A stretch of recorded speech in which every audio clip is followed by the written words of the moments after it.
ទាំងអស់គ្នាក្នុងសេចក្តីស្រឡាញ់នៃព្រះអង្គម្ចាស់ចាប់ថ្ងៃនេះជួយជាមួយយើងគ្រូម្ដងទៀតតកតងទៅនឹងមេរៀន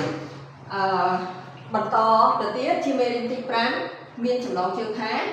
ទម្ងន់អញ្ចឹងមេរៀនទម្ងន់ថ្ងៃនេះចំណុចដែលយើងត្រូវរៀនជាមួយគ្នាការបដូរຂະຫນាត់ទម្ងន់ពីគីឡូក្រាមទៅជាក្រាមនិងបដូរពីក្រាមទៅជាគីឡូទៅជាគីឡូក្រាមចាអញ្ចឹងដើម្បីការទៅដល់ការបដូរຂະຫນាត់ទម្ងន់មានគ្រូចង់បង្ហាញនិយមន័យឲ្យកូនទាំងអស់គ្នាដើម្បីឲ្យកូនដោះស្រាយទៅតាមនិយមន័យនេះដើម្បីបដូរຂະຫນាត់ទម្ងន់ពីគីឡូក្រាមទៅជាក្រាមត្រូវយកចំនួននោះគុណនឹង1000អញ្ចឹងបើសិនជាបដូរពីក្រាមបដូរពីគីឡូក្រាមទៅជាក្រាមបានន័យថាបដូរពីຂະຫນាត់ធំទៅជាຂະຫນាត់តូច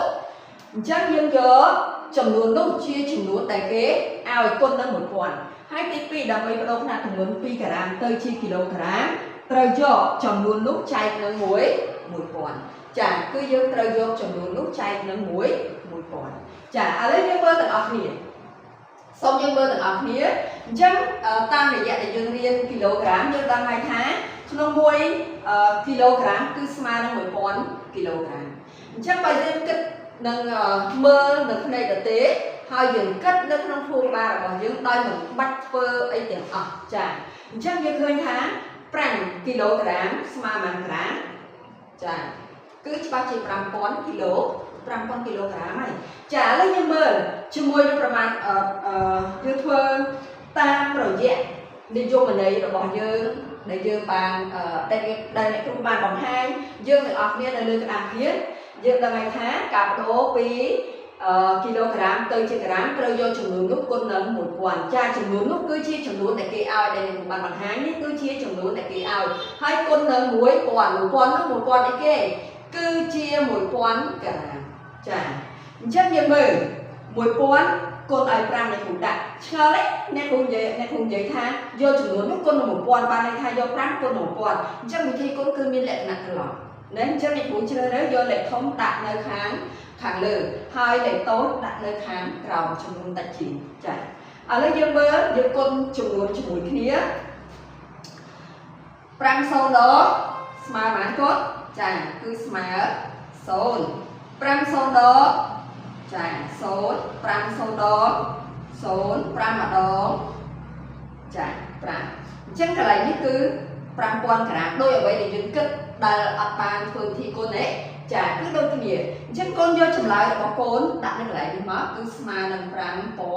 5000ចា5000ក្រាមចំណុចមួយទៀតណាលើយើងចូលដល់ចំណុចខដើម្បីប្រកបຂະຫນាត់ទម្ងន់ពីក្រាមទៅជាគីឡូក្រាមត្រូវយកចំនួននោះចែកនឹង1000ចាចំនួននោះចែកនឹង1000ត្រូវយកចំនួននោះចែកនឹង1000យើងដឹងហើយថាក្នុងសំទោសក្នុង1000ក្រាមគឺស្មើនឹង1គីឡូក្រាមគេដាក់ចឹងចាអញ្ចឹងយើងដឹងហើយថាយើងមានកតារូបរបស់វាអញ្ចឹង1ក្រាមគឺស្មើនឹង1ចែកឲ្យ1000ណាហើយຂະຫນាត់ជាគីឡូក្រាមហើយយើងបាន1គីឡូក្រាមស្មើនឹង1លើ1000បានអញ្ចឹងបានន័យថា1លើ1000នេះគឺជា1នេះគឺជាចំនួនដែលគេឲ្យហើយ400នេះគឺជាចំនួនដែលគេឲ្យអញ្ចឹង400នេះដែលគេចំនួនដែលគេឲ្យត្រូវយកចំនួនដែលគេឲ្យនោះចែកនឹង1000ឥឡូវយើងធ្វើប្រមាណវិធីចែកជាមួយគ្រូចាឥឡូវយើងមើលតំណាងចែកហើយនឹងតួ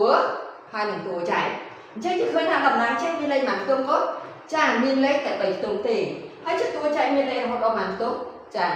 មានលេខរហូតដល់4ខ្ទង់អញ្ចឹងយើងចែកបាននេះចាចំនួនតំណាងចែកតិចជាងចាគឺអត់បានទេគឺយើងត្រូវថែម0នៅពេលដែលយើងថែម0នៅតំណាងចែកបានន័យថា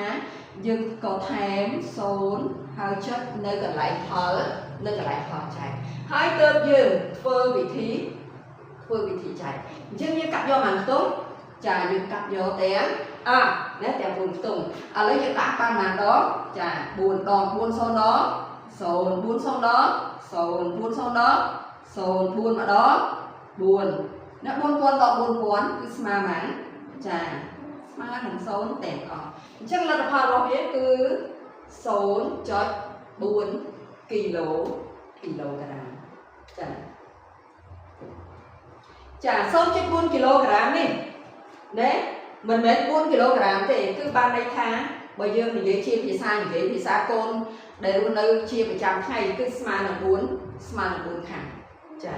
chắc là vậy đây này cũng ban bằng riêng con là có kia là thấy nó cũng sân khâm tha con đừng cho mình đi ta ăn được vật